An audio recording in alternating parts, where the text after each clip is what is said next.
Permission లేని లేఅవుట్లలో జాగ కొంటిరంటే అంతే సంగతి. ఎల్ఆర్ఎస్ తంటాలు తప్పవు అన్నట్టే ఉండేటిది.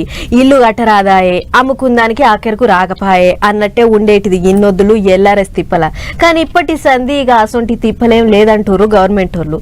పైసలు కట్టుకుంటే ఛార్జీల పైకం కట్టుకుంటే చాలు, ఏ తక్లీఫ్ ఉండదు. ఇక ఇప్పుడు గీ ముచ్చటెందుకు అనంటే పర్మిషన్ లేకుండా లేఅవుట్లలో కొన్న ప్లాట్లను రెగ్యులరైజ్ చేసుకుందానికి ఎల్ఆర్ఎస్ కింద పైకం కట్టమంటే ఎవరు కట్టలేదట.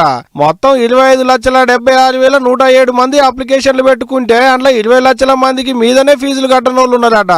ఇది మేమంటున్న మాట కాదు, గవర్నమెంట్ వాళ్లకు అధికారులు పంపించిన లెక్కలేకి ఇవన్నీ. కనీసం 25% మంది కూడా ఫీజులు చెల్లించలేదంటే చూడాలి. హెచ్ఎండిఏ కార్పొరేషన్లు జీహెచ్ఎంసీ కిందనే ఏం తక్కువ 4 లక్షల వరకు ఎల్ఆర్ఎస్ ఫైళ్లు ఉన్నాయట. అందులో హెచ్ఎండిఏ కింద 1,70,000 ఉంటే జీహెచ్ఎంసీ కింద 1,00,000 వరకు ఫైల్ అయితేనే ఉన్నాయి అంటున్నారు. ఎల్ఆర్ఎస్ చేసుకునేందుకు సోమవారంతో గడువు ఓడుస్తుంది కాబట్టి పండగ సెలవులున్నా పనులు చేస్తున్నారు అధికారులు. రూల్ ప్రకారం లేఅవుట్లు లేకుండా, నాలా పర్మిషన్ లేకుండా, ఉండాల్సిన కాడికి రోడ్లు లేకుండా ఆగం ప్లాట్లు చేసి అమ్మిర్రు. అప్పట్ల తెలవక కొన్నోళ్ళు ఇల్లు కట్టుకునేందుకు లేక, అక్కెలకు అమ్ముకునేటట్టు లేక నెత్తులు పట్టుకున్నారు.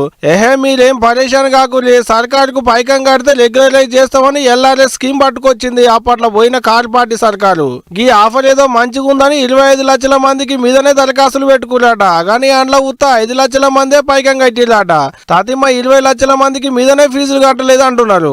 అందుకనే వాళ్ళందరికీ నోటీసులు పంపించారట ఇప్పుడు గవర్నమెంట్ వాళ్ళు. వన్ టైం సెటిల్మెంట్ కింద 25% వరకు ఆఫర్ కూడా పెట్టారు ఇంత మునిపే. కానీ కట్టినోళ్ళ కంటే కట్టనోళ్ళే ఎక్కువ ఉన్నారు దరఖాస్తులు చేసుకున్న వాళ్ళ దాంట్లో.